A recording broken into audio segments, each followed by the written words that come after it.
Dogma, A Blood Moon Rising. Written by Anthony M. Mace. Read by Thomas Rose. A Hadithi audio comics book and a Poker Face Media production. Book 1. In the books of man he is known as Inpu or Anpu, he who welcomes souls to the underworld. Anubis, the jackal-headed god of mummification. But to the Wolfwalkers who gather under cold moons to howl his praises, he is worshipped as the first howler, Pack Father, and Lord of all Wolfwalkers. Amongst the Wolfwalkers he alone is the supreme Alpha, the beginning. And if the prophecy howled is true, he will be the end. You see, there is a belief among the Wolfwalkers that Anubis will return to them, and their kind will be set free to move freely beyond the shadows, and that will begin with the rising of the blood moon. Then the Pack Father will return and pass judgment on all of humankind, and after the hearts of men are weighed and judgment is passed, the Wolfwalkers are confident that the scales of Anubis will lean in their favor, bringing about the unleashing, the rise of the packs. Then the long overdue neutering of humankind will begin. But first, the path must be readied. Territories must be dissolved, and all packs must run as one. And this phase will be brought to fruition by the Hounds of Hell, the 4 demonic Zetas to the Pack Father Anubis. They shall be the ones that will go forth and link the packs of the world in preparation of the rising of the blood moon. The ambulance made a left off East Red Bank Avenue to Broad Street, its sirens blaring, urging motorists to yield so they could move unimpeded to their targeted destination. The Inspira Health Center was just up ahead, and they couldn't reach it fast enough. Stacy has been an EMT for a little over 4 years now, and she's seen a lot, but this accident was really bad. It has always been her belief that positivity is an essential to the care she provides. She strongly believes words of encouragement and positive vibes, along with the life support care she administers, can get most patients to the medical facility, but this young woman was partially conscious and confused. She wasn't able to verbalize all that was giving her pain. Though her airways were clear, her oxygen levels as well as her blood pressure were low, and that caused a shadow of doubt to hover over Stacy. The bus's driver, Samuel, pulled into the hospital bay, where the senior emergency doctor, James Flaithearta, and 3 attendants waited just inside the large sliding doors. And as soon as Stacy and Samuel reached them, they sprang into action, their primary goal to stabilize the young woman, which will be the starting point to save her and her unborn child. Dr. Flaithearta leaned over the gurney and looked down on the bloody and dazed woman as they walked quickly to the trauma unit. She was moaning softly and reaching at the empty space above her. "Talk to me, Stacy," said Dr. Flaithearta as he took the woman's hand and gently placed it at her side. "This is mother-to-be, Tabitha, 28-year-old passenger in a compact SUV. A tow truck rushing to an accident jumped out in front of them and caused one of his own. Possible injuries to the pelvis as well as the lower legs, severe lacerations to the head," began Stacy, holding back the emotions starting to build almost as tightly as she was the young woman's hand. "She has a sketchy memory of the event, and she looks to be around 7 months pregnant." Dr. Flaithearta nodded. Though the situation seemed dire, he remained steady and calm. He focused on her breathing. As he flashed his penlight over the young woman's open eyes, the attendants in the background moved frantically, but with purpose. Every moment counts when oxygen and blood pressure are low. 15 units of blood and 5 of adrenaline," he called out. Dr. Flaithearta leaned in closer and spoke softly. "Hello, Princess. I'm Dr. Flaithearta. Me and my colleagues are going to work very hard to make sure you and your baby make it through this." The accompanying attendants moved like synchronized dancers as they executed Dr. Flaithearta's orders and attached an unobtrusive wristband to monitor the woman's vitals. "You said she was the passenger? Where's the driver?" The father, he didn't make it," replied Stacy, a little choked up. Dr. Flaithearta gave a slight nod of acknowledgement. "That's not good. Not good at all." "Dr. Flaithearta, the baby's vitals are starting to fade. Whatever we're doing, we need to do it ASAP," said the attendant to his left. Dr. Flaithearta looked deep into Tabitha's eyes and whispered softly to himself, "I fear you and your little one may be lost to this world, my dear. Unless—" A faint glow cascaded over Dr. Flaithearta's pupils. A kaleidoscope of greys, blacks, and amber began to shatter from them, and everything at that moment began to slow to a crawl, as a grey haze slowly washed over the trauma unit, and the ever-present sounds of the ER, as well as the voices of all there, fell to an inaudible hush, placed somewhere off in the distance of consciousness. The only clear sounds now were the incoherent ramblings of Tabitha and the soft-spoken words of Dr. Flaithearta. "There is a way, my dear, a way to save the life of your son, and for a time, your own." The doctor's voice danced in a warm, flute-like rhythm, and wrapped the injured woman's broken and failing body.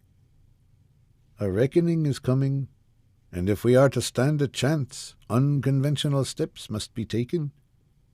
I seek a vessel, a cask to bind an ancient life-force to, in hopes that if he is raised as one of us, he will see reason for us to continue." The warmth grew over Tabitha, and as it did, the pain lessened and her confusion began to lift, allowing her to focus on the doctor's words. "And in return, the patron of souls will grant you clemency, and with this enough time to watch your precious son grow. So, my dear, what will it be? Do you take your son to join his father, or do you enjoy many seasons of motherhood?" 7 years later, directly across the Delaware River from Philadelphia, the nation's sixth most populous city, Camden, New Jersey, finds an older Tabitha Pistey walking, despite the limp, quite briskly with her ever-energetic son Nicholas by her side. 7 years ago, there were times in rehab Tabitha believed she wouldn't be able to even do something as simple as walking, but thanks to all the good people and a few blessings, she can. So moments like this, when Nicholas is but seconds away from a low-level whine fest, she doesn't much stress it. "Mom, please, they don't mind." "Nicholas Brandon Pistey, you are a mess. Just how many times do you have to see them?" Mom asked the question, even though she, more than anyone, knew the answer. 100 million, Mom."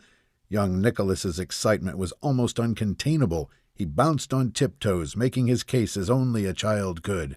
"They're the coolest thing ever." Mom simply shook her head. All this hullabaloo over motorcycles. But if she was being absolutely honest, she'd have to confess, "They are cool, aren't they?" "Yes," replied Nicholas, with a very impressive little dance that didn't slow down his forward movement one bit. Mom looked down at her bouncing ball of joy and crumbled, after gazing into those beautiful blue eyes that were the mirror image of his late father's. Okay, just for a bit. Then we have to get to this market." Nicholas thrust his fist into the sky in victory and quickened his pace. Mother and son turned the corner, and a few feet ahead was the thing that filled Nicholas's heart with unspeakable joy. The double-wide storefront that housed a bar, 8 pool tables, and a full kitchen. The large sign that hung there was faded and bleached by the sun, but in young Nicholas's eyes the lettering shined just as bright as the marquees on Broadway. It read, "The Dust Eaters Motorcycle Club." Bikes lined the front like metallic stallions patiently waiting for their riders, and standing amongst them like a good stable manager was one of young Nicholas's most favorite people in the world, Jacob Earthbird Taylor, founder and president of the Dust Eaters. He was a mountain of a man, and to say he looked intimidating was being polite.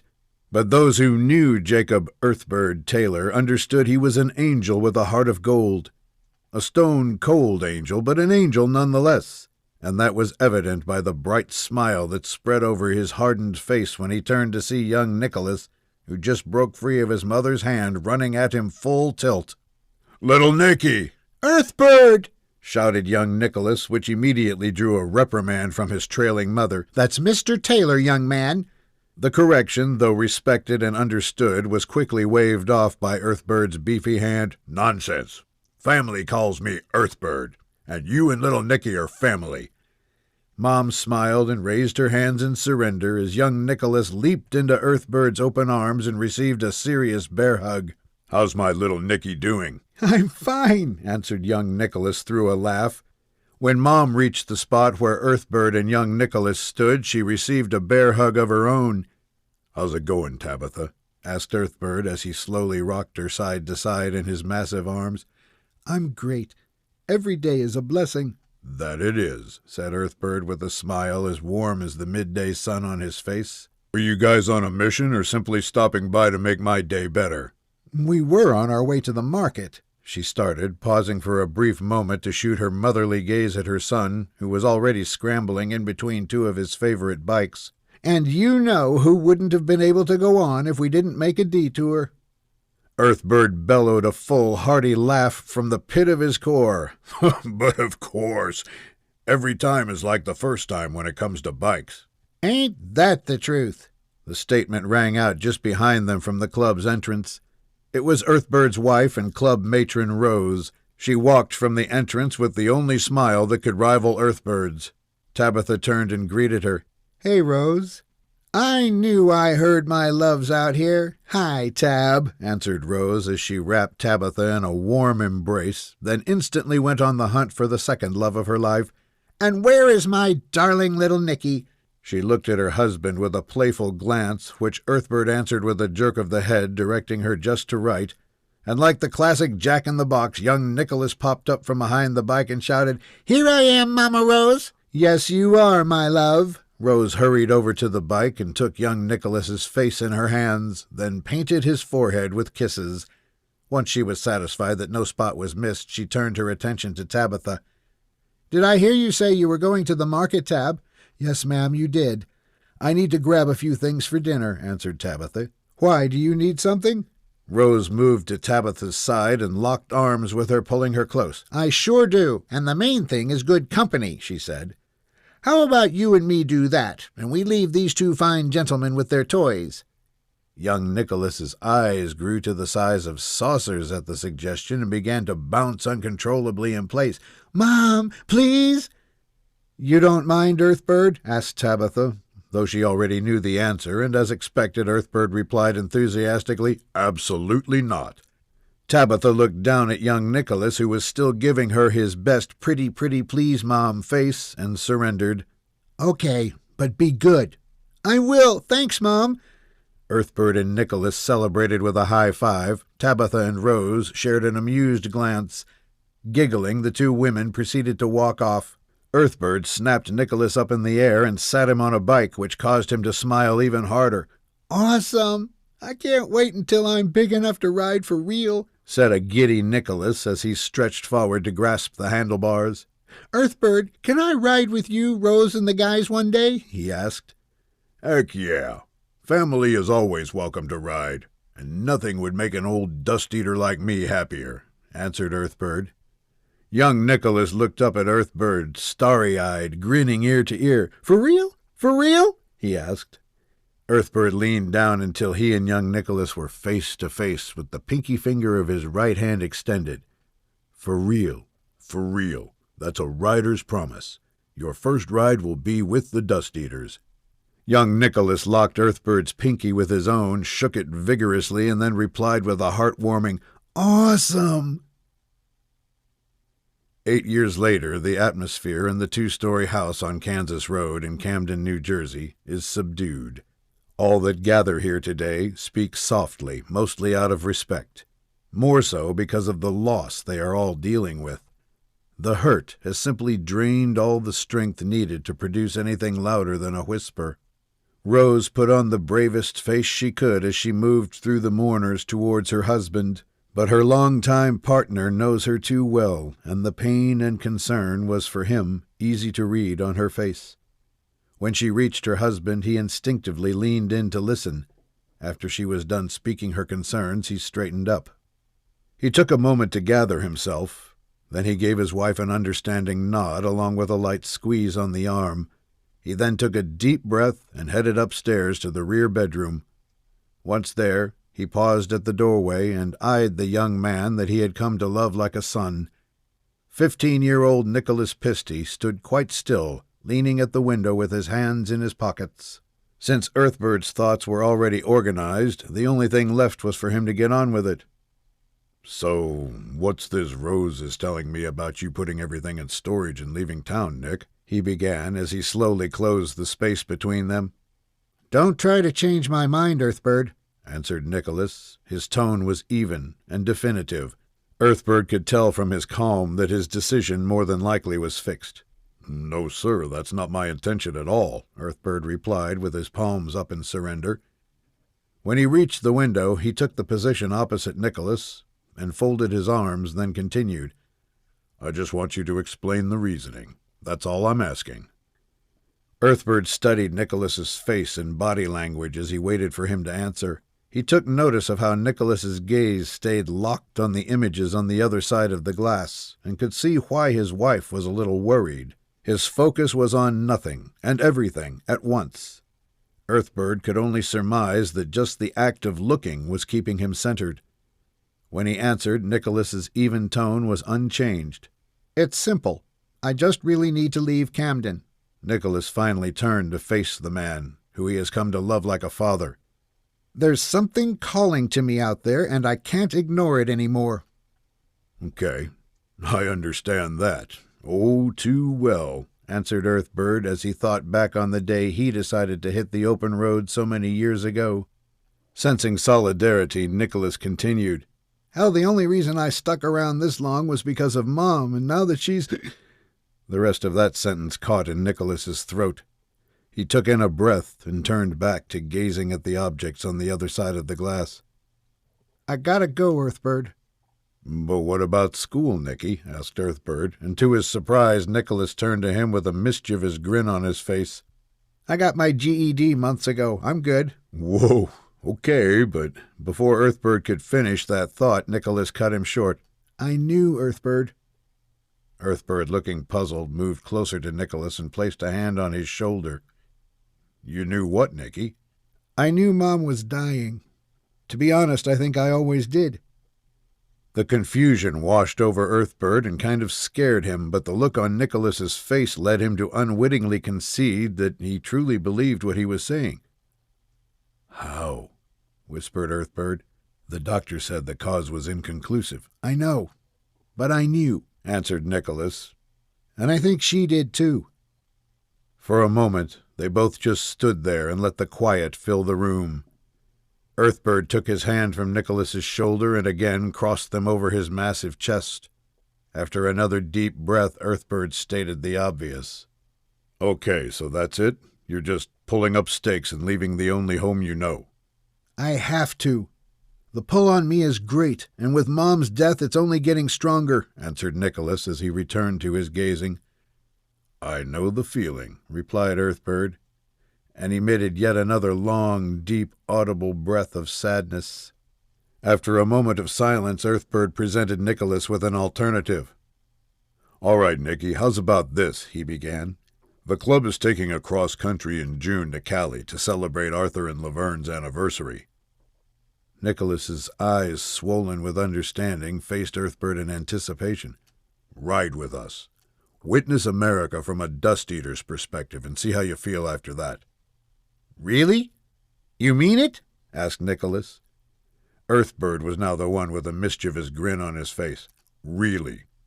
Plus, if I'm not mistaken, somebody is supposed to be taking their first ride with us anyway." "You remember?" Nicholas asked, which got a raised eyebrow and a hearty from Earthbird. "Of course I do.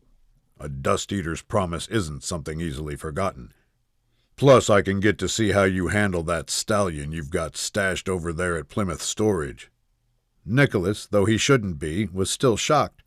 "So you know about the bike?" Earthbird just laughed and pulled Nicholas in for a long overdue and well-needed hug. "And don't you worry. I'll smooth everything over with Rose." "Thanks, Earthbird." He sat tall in the saddle, calm and resolute, focused on what was still unknown to him. The 554-pound stallion grumbled loud beneath him. It was expected. He was pushing her hard during the day and twice as hard during the night, but she could take it. It's been a modest 9 years since he's been to the place he is headed. 9 years since some unseen force pulled an unseasoned, slightly immature boy away from the only home he knew. And now, after so many years, that unseasoned, immature boy is no more. Unfortunately, the force pulling at him has grown as well, and it refuses to be ignored. It's calling the man he has become back to what he left behind. It's urging him back home. For what? He'll just have to figure that out after he gets there. His emotions are a flipping coin trapped in a turbulent sky. One side was a little resentful, not wanting to return to the place where his heart was shattered. The other side was excited to be reunited with the place that sparked a passion. His musky, bug-stained bandana covered the lower half of his hardened face that unwittingly surrendered to a grin when, through his vintage dark-shaded goggles, he eyed the large highway sign just to his right. Welcome to Camden, New Jersey. This has been Dogma, A Blood Moon Rising, Book 1, written by Anthony M. Mace, read by Thomas Rose. A Hadithi Audio Comics book and a Poker Face Media production.